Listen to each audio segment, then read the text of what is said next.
Hello दोस्तों, video में आपका स्वागत है। मैं हूं राकेश कुमार और आप देख रहे हैं GIS हिंदी NCERT। दोस्तों, आज हम हल करने वाले हैं कक्षा 7 के गणित विषय की प्रश्नावली 7.2 के बचे हुए क्वेश्चनों को, जो कि है 6 से लेकर 9 तक। ठीक है दोस्तों, इन क्वेश्चनों को आज हम इस वीडियो में हल करेंगे। तो दोस्तों चलिए वीडियो को शुरू करते हैं। ये देखिए दोस्तों, इसमें जो छठा क्वेश्चन है इसको ध्यान से समझिए आप। पहले कथनों को पूरा कीजिए। यहाँ पे हमें कथनों को पूरा करना है। क्या कथन है हमारे पास? सबसे पहली यहाँ पे एक आकृति दी गई है हमें। इस आकृति के अंदर दो त्रिभुज आपको बनते हुए नज़र आ रहे हैं। एक को आप देख सकते हैं, ये वाला त्रिभुज है जो ऊपर की साइड बना हुआ है। ठीक, ऐसे ही एक नीचे भी बना हुआ है त्रिभुज। इनके अभी मैं नाम नहीं बता रहा हूँ आपको, क्योंकि इनके नाम अलग अलग तरीके से हो सकते हैं। आप कहना चाहे तो इसको बोल सकते हैं BAT और इस वाले को BAC ऐसे करके। ठीक है, लेकिन जो हमें यहाँ पे प्रूफ करना है वो है त्रिभुज BCA, यानी कि BCA ये वाला त्रिभुज है और इसको हमें प्रूफ करना है सर्वांग सम। सर्वांग सम है ये, किसके इक्वल है सर्वांग सम? उस त्रिभुज का नाम हमें यहाँ पे बताना है कि ये वाला त्रिभुज जो कि है BCA, ये BCA त्रिभुज दूसरा जो त्रिभुज है इसके सर्वांग सम है। तो इसका नाम हम किस हिसाब से लें? हमें इसका नाम किस हिसाब से लेना है? इस त्रिभुज का BAT लेना है या TAB लेना है या ATB लेना है? क्या नाम हमें रखना है ये पूछा गया है। मतलब सामने यहाँ पे हमें एक त्रिभुज का नाम देना है इस वाले का, लेकिन क्या नाम दे, इनमें से हमें चूज़ करना है। ऐसे ही दोस्तों, बिल्कुल जैसे ये क्वेश्चन है ऐसे ही ये वाला क्वेश्चन है। इसके अंदर भी दो त्रिभुज दे दिए गए हैं। ठीक है, तो यहाँ पर भी ऐसे ही पूछ लिया है कि त्रिभुज QRS हमारे पास है। मान लो QRS ये वाला त्रिभुज है और हमें सर्वांग सम प्रूफ करना है इसके कि कौन सा त्रिभुज यहाँ पे हम लेंगे सर्वांग सम में। सर्वांग सम यही हो जाएगा, लेकिन इसका क्या नाम हमें लेना है ये चीज़ हमें इसमें बतानी है। ठीक है दोस्तों, तो चलिए आंसर देखते हैं इसका। दोस्तों ये देखिए, ये है छठा क्वेश्चन और यहाँ पे हम इसको सॉल्व करने वाले हैं। अब ये देखिए आकृति दी गई है। दोस्तों इसे सॉल्व करने के लिए हम क्या करेंगे, इस आकृति को, ये जो आकृति है हमारे पास, इस आकृति को दो हिस्सों में हम तोड़ लेंगे, अलग अलग कर लेंगे इसको समझने के लिए, है ना। पहली वाली आकृति को तो देखिए ये बना दिया मैंने इस तरीके से, इस वाली त्रिभुज को। ठीक है, जो नीचे बना हुआ है, और जो ऊपर बना हुआ है ये इस वाले त्रिभुज को मैंने यहाँ पे बना लिया, देखो, है ना। अब देखो ध्यान से आप, ये देखो जो नीचे यहाँ पर जो त्रिभुज है इसका नाम है BCA। ये देखिए मैंने BCA यहाँ पर बनाया है अलग से। ठीक है, बिल्कुल उसी हिसाब से बनाना है जैसे दिया हुआ है। मतलब कि जैसे कि यहाँ पर ये सीधी लाइन है बिल्कुल, और यहाँ पे 90 का एंगल बन रहा है, तो आपने सीधी लाइन खींची, यहाँ पे एक 90 का एंगल आपको बना देना है। ठीक है, ऐसे आप बना देना। मैंने यहाँ पे नहीं बनाया है, गलती से वो रह गया, तो आप यहाँ पे एक 90 का एंगल बना लेना ऐसे। ठीक, उसके बाद ये हमने लाइन खींच दी, ये रही देखो, इसका नाम क्या है BA। ये देखो BA ही है इसका नाम भी। उसके बाद नीचे देखो ये वाली लाइन AC नाम है इसका, है ना, यानी कि जो यहाँ पे 90 डिग्री के पास से निकल रही है, ये देखो, ये खींच दी यहाँ पे, इसका नाम AC हो गया। और टेढ़ी वाली लाइन क्या है BC, ये देखिए, है ना। तो मतलब कि हमने इस त्रिभुज को बिल्कुल सेट कर दिया, यहाँ पर अलग कर दिया बिल्कुल।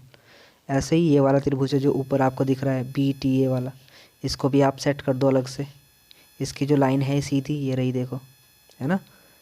और यहाँ पे जो नीचे से लाइन जा रही है AT, ये रही देखो, और टेढ़ी वाली लाइन BT, ये देखो, है ना। बिल्कुल दोनों को हमने सेट कर दिए।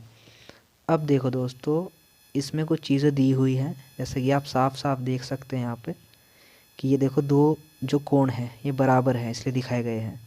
यानी कि यहाँ पर जो B वाला कोण है वो इधर वाले B वाले कोण के बराबर है, तो मैंने यहाँ पे दिखा दिया B वाला कोण जो है दूसरे वाले त्रिभुज में जो B वाला कोण है उसके बराबर है, ये दिखा दिया तुमने।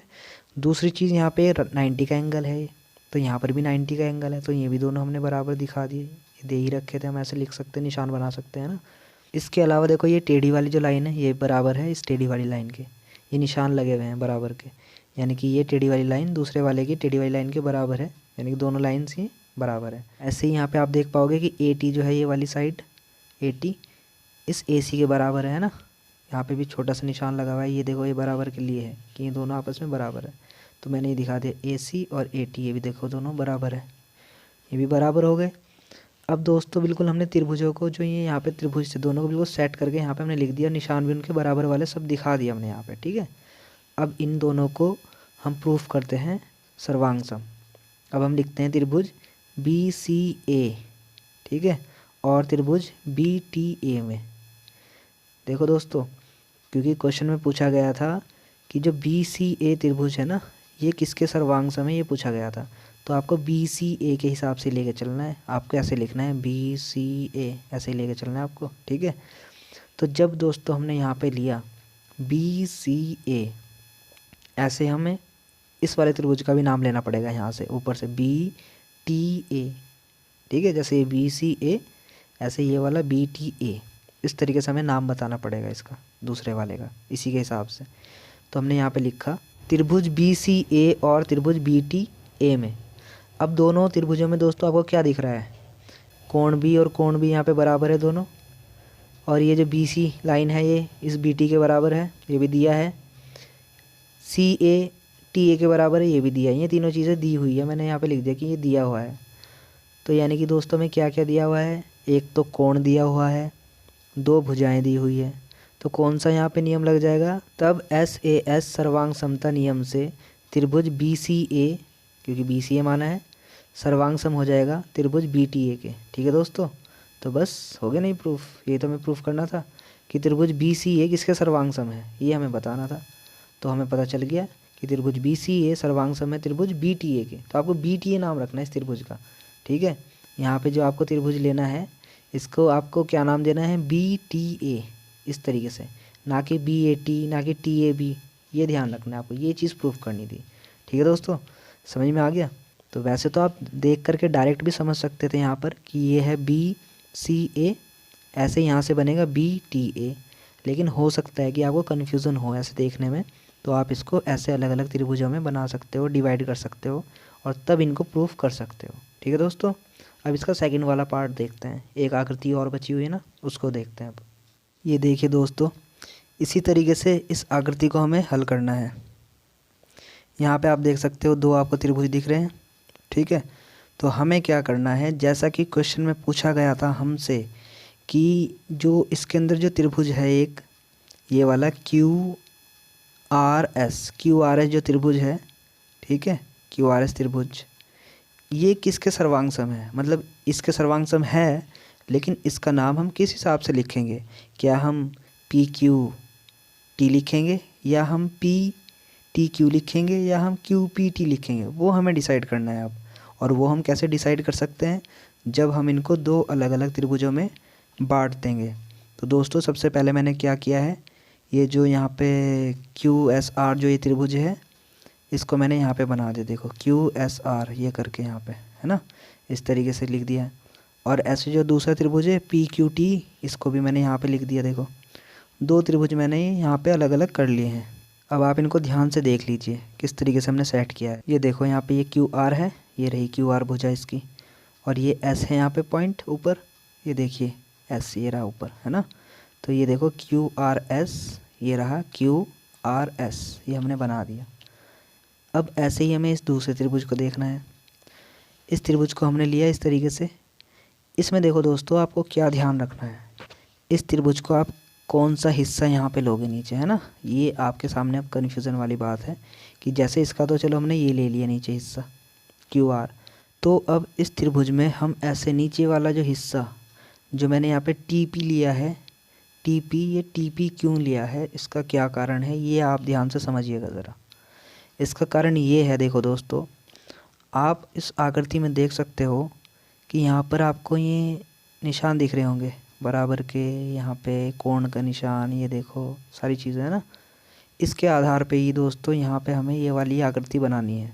दोस्तों इस त्रिभुज को जब हमने बनाया था यहाँ पे आप देख सकते हो यहाँ पे कि जो क्यू है, क्यू पे एक सिंगल वाला कोण बना हुआ दिखाई दे रहा है ऐसे, और आर पे हमने डबल का निशान बना रखा है ऐसे, ठीक है। और ऊपर ये दोनों भुजाएं बराबर दिख रही हैं जैसे कि यहाँ पे आप देख सकते हैं, ठीक। और नीचे ये वाली लाइन यहाँ पे दिख रही है, ठीक है, एक सिंगल लाइन लगी हुई है। तो इनका क्या मतलब है वो ध्यान से समझिए। देखिए जब हमने ये वाला त्रिभुज बनाया तो इस त्रिभुज में यहाँ पे एक सिंगल वाला कोण है ना, सिंगल बिल्कुल एक लाइन खींची हुई है मतलब, और इधर डबल वाला यानी डबल लाइन खींची हुई कोण के लिए। तो आपको इस आकृति में भी यही चेक करना है कि जब आप इधर आप त्रिभुज बना रहे हो ये, तो इधर आपको सिंगल वाला कोण रखना है और इधर आपको डबल वाला कोण रखना है। ठीक, तो सिंगल वाला कोण आपको कहाँ पे मिल रहा है, आप देख सकते हो यहाँ पे टी पर। ठीक, तो यानी कि यहाँ पे आपको रखना है टी, यहाँ पे टी लिख देना है आपको। और डबल वाला कोण आपको ये यहाँ पे दिख रहा है, इसके सामने एकदम टी के सामने यहाँ पे डबल वाला कोण है, तो यहाँ पर आप डबल वाला कोण रखोगे। ठीक, जिसका नाम है पी, ये देख सकते हैं आप यहाँ पे पी नाम है इसका। तो दोस्तों इस हिसाब से हमने यहाँ पे, जैसे ये सिंगल है तो यहाँ पे भी हमने सिंगल रखा, ये डबल वाला कोण यहाँ पे दिख रहा है तो ये भी यहाँ पे हमने डबल कर दिया, मतलब ये और ये बराबर है और ये बराबर है। ये निशान ये दर्शाते हैं, ये सिंगल, ये डबल का निशान तो ये डबल का, यानी ये दोनों आपस में बराबर, ये इसके बराबर है और ये वाला इसके बराबर है। तो ये तो हमने ऐसे सेट कर दिया। अब देखो जब आपने ये एंगल सेट किए तो साइड अपने आप ही सेट हो गई। देखो यहाँ पर भी ये बराबर का निशान है पी क्यू, और ये देखो यहाँ पे पी क्यू बराबर का निशान आ गया अपने आप ही, और यहाँ पर ये टी क्यू भी, और ये देखो टी क्यू ये भी बराबर हो गए, है ना, बिल्कुल अपने आप सेट हो गया। देखो जैसे यहाँ पर कोई कोण नहीं था ऊपर चोटी पे, ऐसे यहाँ पे भी कोई कोण नहीं है ऊपर, तो बिल्कुल सेट हमने कर दिया त्रिभुज। यही सबसे मेन काम है, इन त्रिभुजों को सेट कर देना। ठीक है दोस्तों, अब जब त्रिभुज सेट हो गए, अब आपको प्रूफ करना है सर्वांग इनको, है ना। सर्वांग आप उस हिसाब से प्रूफ करोगे जिस हिसाब से आपसे क्वेश्चन पूछा गया था। क्वेश्चन में आपसे पूछा गया था ये चीज़ कि जो त्रिभुज क्यू आर एस है ये किसके सर्वांग है ना, क्यू आर एस। तो आपको ये याद रखना है क्यू आर एस, तो यानी कि आपको लेना है त्रिभुज क्यू आर एस इस हिसाब से, है ना। क्यू आर एस को प्रूफ करना है कि ये किसके सर्वांग है। तो जैसे आप यहाँ पे ले रहे हो क्यू आर एस, ऐसे आप राइट साइड में जो ये वाला त्रिभुज है इसमें भी लोगे टी पी क्यू, समझ रहे हो। जैसे ये हुआ क्यू आर एस, ऐसे टी पी क्यू, इस हिसाब से आप लोगे, क्योंकि आपने दोनों को सेट किया है बिल्कुल एक जैसे के हिसाब से। तो जिस हिसाब से आप लोगे यहाँ पे क्यू आर एस, ऐसे आप यहाँ पे लोगे टी पी क्यू। ठीक है, टी पी क्यू लोगे, ना कि आप लोगे टी क्यू पी, ये गलत हो जाएगा फिर। ठीक है दोस्तों, तो समझ गए आप ये चीज़, क्यू आर एस व टी पी क्यू में ये हमें लिखना है अब। तो ये देखिए त्रिभुज क्यू आर एस और त्रिभुज टी पी क्यू में एस क्यू बराबर क्यू टी, ये दिया हुआ है। देखो मैं दिखा देता हूँ आपको, ये देखो ध्यान से, एस क्यू यानी कि ये भुजा इसके बराबर है, दिया हुआ है। देखो ये भी बराबर का निशान, यहाँ पे भी बराबर का निशान है, ये दोनों बराबर है। ऐसे ही क्यू आर बराबर टी पी, ये देखो ये भी दिया हुआ है, ये देखो एक सिंगल निशान है, यहाँ पे एक सिंगल निशान है, मतलब ये बराबर है। ऐसे ही एस आर यानी कि ये वाले डबल निशान है, और यहाँ पे क्यू पी डबल निशान है, ये दोनों भी आपस में बराबर है। एस आर बराबर क्यू पी, तो ये सब चीज़ दी गई हैं। तो ये चीज़ें है क्या, ये भी साइड है, ये भी साइड है, ये भी साइड है, भुजा भुजा भुजा, यानी कि एस एस एस। तब एस एस एस सर्वांग समता नियम से त्रिभुज क्यू आर एस सर्वांग सम किसके हो जाएगा, टी पी क्यू के। ठीक है दोस्तों, टी पी क्यू के, है ना। तो बस ये चीज़ हमें इसमें प्रूफ करनी थी और ये हमारी प्रूफ हो चुकी है। अब देखते हैं दोस्तों अगला क्वेश्चन। दोस्तों अब देखिए क्वेश्चन नंबर 7 है ये, एक वर्गांकित शीट पर बराबर क्षेत्रफलों वाले दो त्रिभुजों को इस प्रकार बनाइए कि पॉइंट फर्स्ट है इसमें त्रिभुज सर्वांगसम हो, पॉइंट सेकंड त्रिभुज सर्वांगसम ना हो। आप उनके परिमाप के बारे में क्या कह सकते हैं। तो दोस्तों यहाँ पर लिखा हुआ है कि एक वर्गांकित शीट पर, वर्गांकित शीट मतलब जिसमें वर्ग बने हुए हो, इस तरीके से ना, वर्ग बने हुए हैं इस तरीके से, उस पर हमें दो त्रिभुज बनाने हैं जिनके क्षेत्रफल बराबर हैं। ठीक, लेकिन जो हम फर्स्ट पॉइंट में त्रिभुज बनाएंगे दो, उनके जो क्षेत्रफल हैं वो बराबर होने चाहिए, साथ ही वे सर्वांगसम भी होने चाहिए। ठीक है, दूसरे पॉइंट में जो हम दो त्रिभुज बनाएंगे उनके क्षेत्रफल बराबर होने चाहिए, लेकिन वो सर्वांगसम नहीं होने चाहिए इस बार। ठीक, ये हमें बनाना है। ठीक, ये हमें बताना है।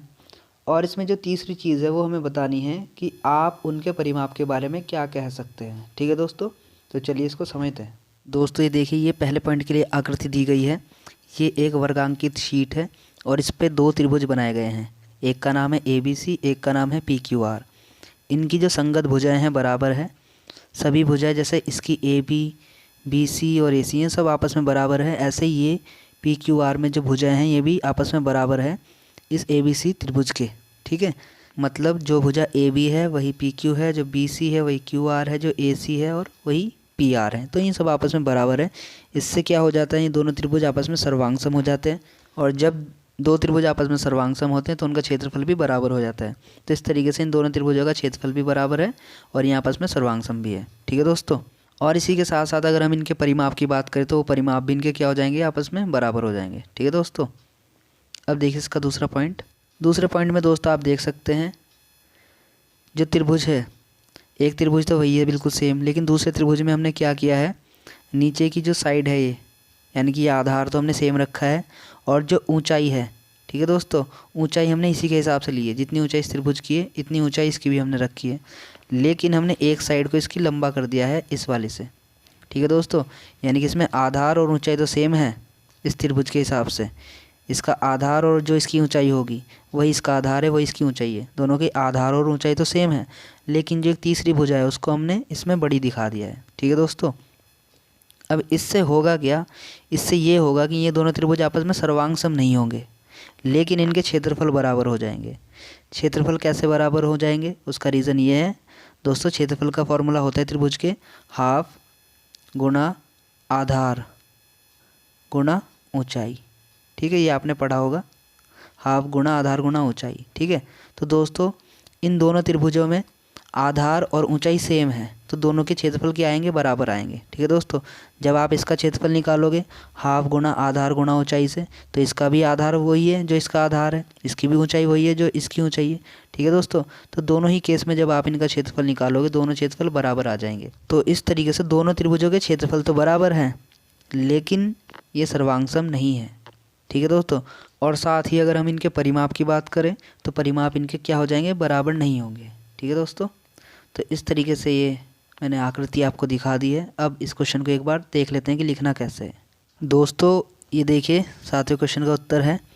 अगर आपको इसको लिखना है तो लिखने के लिए आप इसको ऐसे लिख सकते हैं, एक वर्गांकित शीट पर दो त्रिभुज ABC और PQR बनाए, जैसे कि मैंने आपको दिखाया वो बना सकते हैं। ठीक है, क्योंकि दोनों त्रिभुजों का क्षेत्रफल बराबर है। ठीक है, क्योंकि दोनों का क्षेत्रफल बराबर है, इसलिए फर्स्ट पॉइंट, यदि दोनों त्रिभुज सर्वांगसम हैं तो उनकी तीनों भुजाएं बराबर लेकर त्रिभुज की रचना कर सकते हैं। क्योंकि दोनों त्रिभुज सर्वांगसम है फर्स्ट पॉइंट में, तो हम उनकी तीनों भुजाएं बराबर ले सकते हैं, है ना, जिससे वो सर्वांगसम हो जाएंगे। क्योंकि तीन भुजा बराबर लोगे तो एस एस एस सर्वांगसम प्रतिबंध से दोनों त्रिभुज क्या हो जाएंगे, सर्वांगसम। ठीक है दोस्तों, तो फर्स्ट पॉइंट में क्या था, त्रिभुज सर्वांगसम भी है और उनका क्षेत्रफल भी बराबर है। ठीक, ये तो हो गया प्रूफ। सेकंड पॉइंट में दोस्तों क्या कहा गया है, यदि दोनों त्रिभुज सर्वांगसम नहीं है, इस बार दोनों त्रिभुज सर्वांगसम नहीं है ना, तो दो त्रिभुज इस प्रकार से होंगे ताकि उनका आधार और ऊंचाई तो समान हो, परंतु आधार के अतिरिक्त अन्य जो भुजाएं हैं, अन्य जो तीसरी भुजा है वो बराबर ना हो, बाकी जो तीसरी वाली भुजा है वो आपस में बराबर ना हो। इससे क्या होगा, दोनों के क्षेत्रफल तो बराबर हो जाएंगे, लेकिन वे दोनों आपस में सर्वांगसम नहीं होंगे। ठीक है दोस्तों, तो यही पूछा गया था इस क्वेश्चन के अंदर। तो आपको वो आकृतियाँ भी बना लेनी है, इसमें आप बना के दिखा सकते हो। ठीक है दोस्तों, अब देखते हैं अगला क्वेश्चन। दोस्तों अब देखिए 8वां क्वेश्चन है ये, आकृति में सर्वांगसम भागों का एक अतिरिक्त युग्म बताइए जिससे त्रिभुज ABC और त्रिभुज PQR सर्वांगसम हो जाए। आपने किस प्रतिबंध का प्रयोग किया ये भी हमें बताना है। दोस्तों देखिए यहाँ पे दो हमारे पास आकृति दी गई है, इन आकृति के अंदर कुछ भाग जो है संगत भाग बराबर दिए गए हैं, जैसे कि C वाला कोण R वाले कोण के बराबर है, B वाला कोण Q वाले कोण के बराबर है। तो दो तो हमें कोण मिल गए हैं, है ना, A तो हमें मिल गया है, दो A हमें मिल गए हैं, एक हमें क्या चाहिए S, तब ASA नियम से ये दोनों त्रिभुज आपस में क्या हो जाएंगे, सर्वांगसम हो जाएंगे। त्रिभुज ABC त्रिभुज PQR के सर्वांगसम हो जाएगा, है ना। तो हमें एक क्या चाहिए, साइड चाहिए, एक S चाहिए, एक भुजा चाहिए। ठीक है दोस्तों, तो दोस्तों आप यहाँ पे देख सकते हो इसकी छोटी वाली भुजा BC है और इसकी QR है, तो हम दोस्तों इन दोनों को बराबर ले सकते हैं। मान के चलो कि ये दोनों बराबर है, क्योंकि क्वेश्चन में कहा गया था कि आपको कोई भाग बराबर करना है अपने हिसाब से जिससे ये दोनों त्रिभुज सर्वांगसम हो जाए। क्योंकि दोस्तों दो तो कोण है ही हमारे पास इसके अंदर, एक हमें बस साइड चाहिए भुजा, और भुजा हमने ये बराबर कर ली है BC बराबर QR के। ठीक है दोस्तों, अब दोनों त्रिभुज ही आपस में क्या हो जाएंगे, सर्वांगसम। तो हमें यही बताना है, बाकी आप इसको ऐसे कर लेना। ये देखिए दोस्तों इसका आंसर है, आप इसको ऐसे सॉल्व कर लेना। यदि त्रिभुज ABC और त्रिभुज PQR सर्वांगसम है, क्योंकि हमें इनको सर्वांगसम प्रूफ करना है, तो दी गई युग्मों के अतिरिक्त एक युग्म हमने और मान लिया, बी सी बराबर क्यू आर। हमने सोचा कि ये बराबर कर दो तो ये दोनों आपस में सर्वांग सम हो जाएंगे। तो इससे हमें देखो कोण बी और कोण क्यू तो बराबर मिल ही रखा है, हमें 90 डिग्री है, और कोण सी और कोण आर भी दिया हुआ है, बराबर है ये। एक हमने साइड नहीं अपने आप से मान ली, बी सी बराबर क्यू आर, ठीक है। तो इस तरीके से हमारे पास दो तो कोण मिल ही गए, ये तो दे ही रखे थे हमें पहले से ही। एक साइड हमने और निकाल ली, तो इस तरीके से ए एस से नियम से दोनों त्रिभुज आपस में क्या हो गए, सर्वांग सम हो गए। ठीक है दोस्तों, अब देखते हैं अगला क्वेश्चन। ये देखिए दोस्तों, ये है क्वेश्चन नंबर 9 और इस प्रश्नावली का ये आखिरी क्वेश्चन भी है। चर्चा कीजिए क्यों त्रिभुज ए बी सी सर्वांग सम है त्रिभुज एफ ई डी के। दोस्तों यहाँ पर आप देख सकते हैं ये त्रिभुज है ए बी सी और ये त्रिभुज है एफ ई डी। तो ए बी सी त्रिभुज एफ ई डी त्रिभुज के सर्वांग सम क्यों है, ये हमें बताना है। ठीक है दोस्तों, तो हम इसमें बता देंगे। जैसा कि हम देख पा रहे हैं यहाँ पर इन दोनों आकृति के अंदर हमें क्या क्या चीज़ें मिल रही हैं। ये देखिए यहाँ पे डबल निशान लगा हुआ है कोण का, और यहाँ पर भी डबल निशान लगा हुआ है। इसका मतलब ये हुआ कि कोण ए कोण एफ के बराबर है। ठीक है दोस्तों, कोण ए जो है बराबर है कोण एफ के। दूसरी चीज़ यहाँ पर आप देख सकते हैं कोण बी ये 90 डिग्री है और यहाँ पे कोण ई 90 है, यानी कोण बी और कोण ई ये दोनों भी आपस में बराबर है, जो कि 90 डिग्री है। ठीक है, तो आप यहाँ पे 90 डिग्री लिख भी सकते हो सामने ऐसे कि ये चीज़ें हमें बराबर दे दी गई हैं। और जैसा कि आप देख सकते हैं बी सी भुजा है, ये बराबर का निशान लगा हुआ है। ऐसे यहाँ पर डी ई भुजा पे भी बराबर का निशान लगा हुआ है। इसका मतलब ये हुआ कि बी सी बराबर जो है डी ई भुजा के है। ठीक है दोस्तों, यानी कि यहाँ पर आप देख सकते हैं दो तो हमें कोण मिल गए हैं बराबर और एक भुजा मिल गई है। तो यानी कि ए एस ए नियम से ये दोनों त्रिभुज आपस में क्या हो जाएंगे, सर्वांग सम हो जाएंगे। ठीक है दोस्तों, तो बस हमें इतना बताना था। बाकी दोस्तों ये क्वेश्चन हमारा पूरा हो चुका है। दोस्तों अगर आपको यह वीडियो अच्छी लगी है तो प्लीज़ वीडियो को लाइक कर देना, शेयर कर देना, कमेंट कर देना। और दोस्तों अगर आप इस चैनल पर नए हो और ऐसी ही और भी एजुकेशनल वीडियो देखना चाहते हो तो प्लीज़ चैनल को सब्सक्राइब ज़रूर कर लेना, क्योंकि मैं भविष्य में और भी ऐसी एजुकेशनल वीडियो लाता रहूँगा। तो दोस्तों जुड़े रहना मेरे साथ। बाकी दोस्तों वीडियो को देखने के लिए आपका बहुत बहुत धन्यवाद। Thank you.